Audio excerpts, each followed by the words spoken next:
dibantu klik tombol like, subscribe, lonceng. Semoga dakwah ini bermanfaat. Amin. Assalamualaikum warahmatullahi wabarakatuh. Kegagahan tentara Islam di bawah Panglima Khalid bin Walid tercatat dalam sejarah. Pada Perang Yarmuk, 30.000 tentara pimpinan Khalid mampu meladeni 100.000 tentara Romawi. Perang yang terjadi pada tahun 13 Hijriah tersebut pun membuktikan jumlah tentara yang banyak bukanlah senjata terkuat untuk mengalahkan musuh. Padahal menjelang perang, tentara Islam diejek panglima musuh yang bernama Mahan. Panglima Romawi ini merendahkan moral tentara Islam dengan mengatakan para mujahidin pergi berperang hanya karena lapar. Sebelum perang, terjadi perang tanding 1 melawan 1 antara perwakilan dari pasukan muslimin dengan Romawi. Khalid ditentang oleh seorang panglima Romawi bernama Georgius Theodorus. Orang Arab menyebutnya Jiri Tudur. Kehebatan ilmu tarung Khalid membuat kagum Georgius. Kedua panglima besar itu saling mendekat hingga kepala kuda mereka bersentuhan. Dua panglima itu pun saling terlibat perbincangan yang dicatat dalam sejarah. Wahai Khalid, hendaklah kamu berkata benar karena setiap orang yang merdeka tidak akan berbohong. Apakah benar bahwa Tuhanmu telah menurunkan kepada nabimu sebilah pedang dari langit, lalu diberikan kepadamu, dan kalau diayuhkan kepada seorang pasti dia akan kalah? Tanya George. Khalid menjawab, tidak.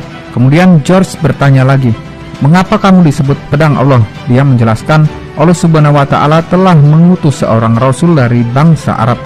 Hanya ada kalangan bangsa Arab yang mempercayainya, dan ada yang mendustainya. Ketika itu Khalid termasuk dari kalangan orang yang mendustakan Allah dan Rasulnya. Lantas datanglah hidayah kepada Khalid untuk memeluk Islam. Ketika itu Rasulullah SAW menyebut Khalid sebagai sebilah pedang dari pedang Allah. Apa yang kamu dakwahkan kepada manusia? Lanjut tanya George.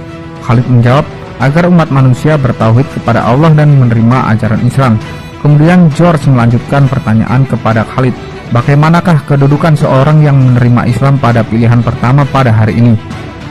Kedudukan dan derajat bagi kami hanya satu di antara dua, yaitu apa yang ditetapkan Allah, mulia atau hina. Tak peduli apakah ia menerima Islam lebih dahulu atau belakangan.